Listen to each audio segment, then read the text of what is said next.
This is their old playbook. Will it work this time? It has worked in the past.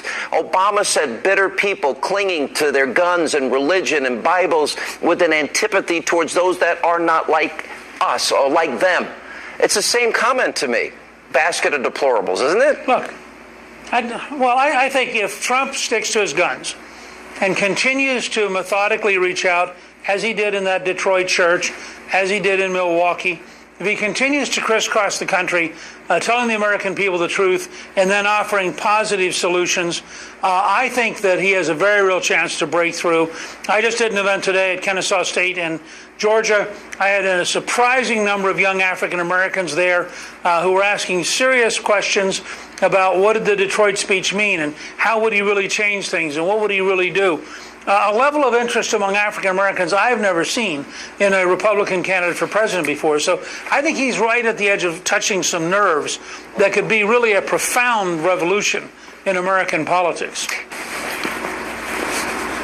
Secretary Clinton left rather unceremoniously, having become overheated. We should say the weather has been horrific. Very hot, extremely humid temperatures. She was adorned in a long-sleeved coat, a pantsuit. Let's just put into context as well the weather today, which, speaking from my experience walking into work today and not even wearing as much attire as I am now, I mean, shorts and a T-shirt, and it was pretty miserable. It was sweltering there this morning, so not overly surprising that someone would become overheated.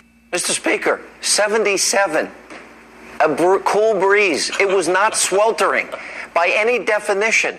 It was a cool day, but this is how they spin for her. Now you're starting to sound like Matt Lauer. You are just another of those guys who is prejudiced against Hillary. And, it had to have been sweltering. If it wasn't sweltering, her collapse would look even worse. I'll bet it was actually about 120 and about 98% humidity. I mean, it had to be that bad because otherwise a heroic figure like Secretary Clinton would never have collapsed. So if you're a left-wing reporter, you have to invent a scenario. This is why we get to such dishonesty. You have to invent a scenario. Remember Benghazi?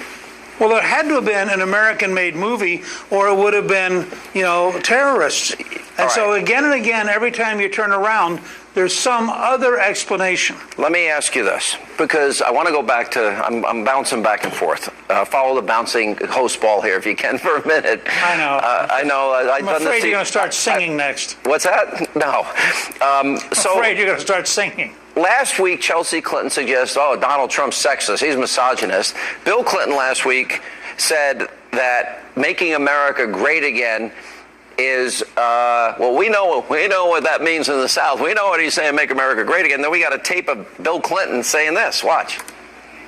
I believe that together we can make America great again. I want to attack these problems and make America great again. Paid for by Clinton for president.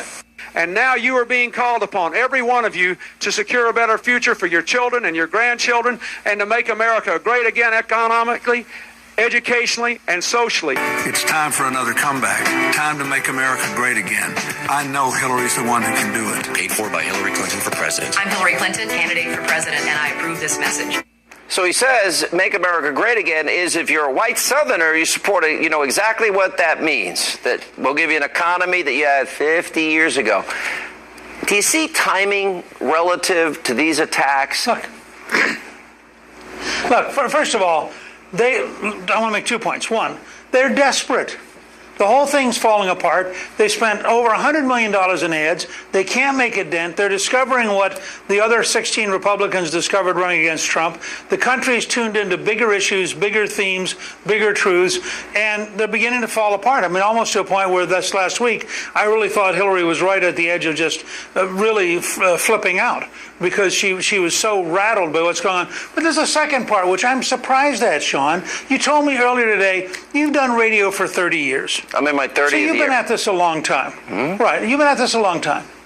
If Donald Trump says, make America great again, you know it's a racist term.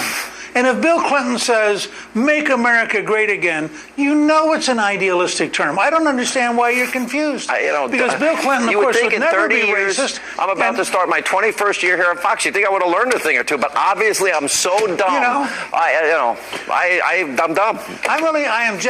I am just shocked because I believe it's very obvious. When a liberal says something, because they are pure of heart, it must be true. When a conservative says something, it must be false. Now, surely you could get this pattern down, right? And you don't even have to read the New York Times once you learn this. All right, Mr. Speaker. It'll just be obvious to you every morning.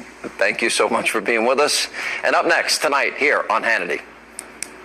I think that as she was getting to the vehicle, she got a bit dizzy, and she was helped into the vehicle. But immediately upon being seated there, she was talking to staff and, like I said, making calls. Well, making calls. She didn't even need to go to a hospital. She didn't want to wait 16 hours like the rest of us do because of Obamacare. Hillary Clinton's press secretary revealing some details about her health scare, but I don't think he's telling the truth, downplaying the incident. How concerned should you, the voters, be? We'll check in with our medical aid team. And later, Laura Ingraham is here to tell us how Clinton's health could impact this race. That and more tonight on this busy news night here on Hannity.